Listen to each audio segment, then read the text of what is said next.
Alors je reprends aujourd'hui le troisième commandement, l'étude du troisième commandement qu'on a commencé la dernière fois dans la dernière vidéo et que j'ai commencé à expliciter à partir du fait que le nom de l'Éternel, le nom de Dieu, celui qui est Yahvé, d'ailleurs qui était un nom si sacré que les Juifs ne le prononçaient pas tel quel, mais sous le tétragramme, les quatre lettres qui forment, les quatre consonnes qui forment le nom, le mot Yahvé, ils mettaient d'autres voyelles et donc prononçaient Adonai et non Yahvé, tellement le nom de l'Éternel était saint, élevé pour eux, et donc la première manière de ne pas le prendre en vain, c'était pratiquement de ne pas le prononcer tel quel. Donc ce troisième commandement nous dit ceci: tu ne prendras pas le nom de l'Éternel ton Dieu en vain, car l'Éternel ne tiendra pas pour innocent celui qui prendra son nom en vain. Donc derrière ce nom, il y a non pas une entité qu'on imagine intellectuellement, une sorte d'être suprême qui permet d'un petit peu de combler les trous de nos théories sur l'origine du monde, sur le fait qu'il y ait une intelligibilité dans le monde et qu'on ait peut-être besoin d'un concept comme le concept de Dieu pour mettre un petit peu d'ordre dans tout ça. Non, il y a bien plus que ça, il y a le Dieu qui est vivant, qui est éternel, qui est saint et qui est libérateur. On l'a vu au début du décalogue, je suis l'Éternel ton Dieu, qui t'ai fait sortir du pays d'Égypte, de la maison de servitude. C'est celui à qui nous devons notre vie. Il nous a rachetés du gouffre de la mort. Donc prendre son nom en vain, que ce soit dans des discussions privées, en famille ou avec des amis, de manière légère, après avoir bu un coup de trop, ou bien que ce soit en public, en invoquant le nom de Dieu, mais en croisant les doigts derrière son dos, en quelque sorte, est une offense à la sainteté de Dieu qu'il atteint directement et qu'il ne laissera pas impuni, nous dit le décalogue. Il y a deux catégories, peut-être deux cas d'espèce que j'aimerais évoquer avec vous sur ce troisième commandement, qui sont d'ailleurs, qui semblent antithétiques, mais qui reviennent finalement à la même chose. C'est, dans le premier lieu, c'est quand on prend le nom de Dieu en vain dans un culte même, dans un culte chrétien, qui se veut chrétien, mais qui finalement, en ouvrant la parole de Dieu, en lisant l'Écriture, en soi-disant se mettant à l'écoute, déforme complètement les paroles qui sont la révélation même de ce Dieu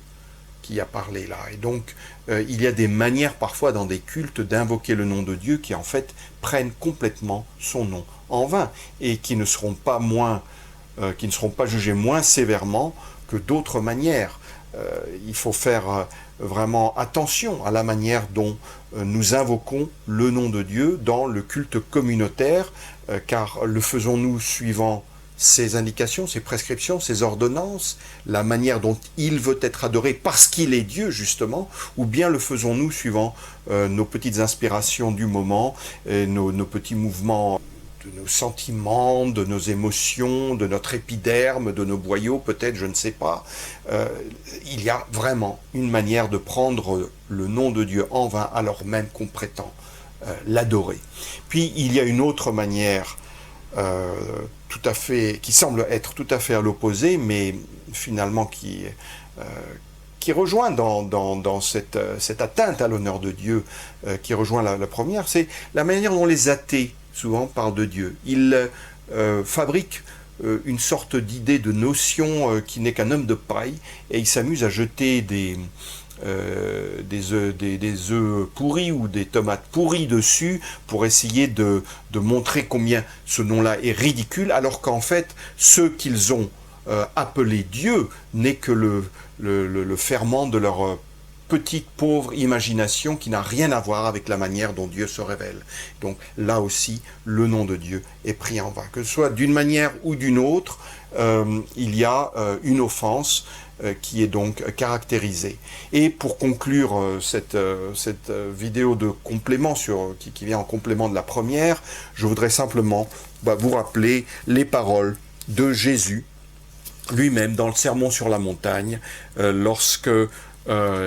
il reprend la loi la loi de Moïse, la loi mosaïque, et il en donne une explication qui va vraiment au cœur du commandement et qui ne permet pas de s'abriter derrière les murailles, les remparts d'une apparence d'obéissance, mais il va au fond du cœur humain pour montrer ce que requiert l'obéissance au commandement. Donc je vous lis dans l'évangile de Matthieu, au chapitre 5, à partir du verset 33, ces quelques versets. « Vous avez encore entendu qu'il a été dit aux anciens, « Tu ne te parjureras pas, mais tu t'acquitteras envers le Seigneur de tes serments. » Donc ce sont des serments qui sont pris en invoquant le nom de Dieu. C'est ça, c'est vraiment le cas de figure le plus évident du troisième commandement. On prend le nom de Dieu pour faire un serment et dire « Je jure que tel est le cas, que ceci est la vérité, et que Dieu me fasse ceci ou cela si je mens. » Donc, mais moi, dit Jésus, je vous dis de ne pas jurer, ni par le ciel, parce que c'est le trône de Dieu, ni par la terre, parce que c'est son marchepied, ni par Jérusalem, parce que c'est la ville du grand roi. Ne jure pas non plus par ta tête, car tu ne peux pas rendre blanc ou noir un seul cheveu. Que votre parole soit oui, oui, non, non. Ce qu'on ajoute vient du malin.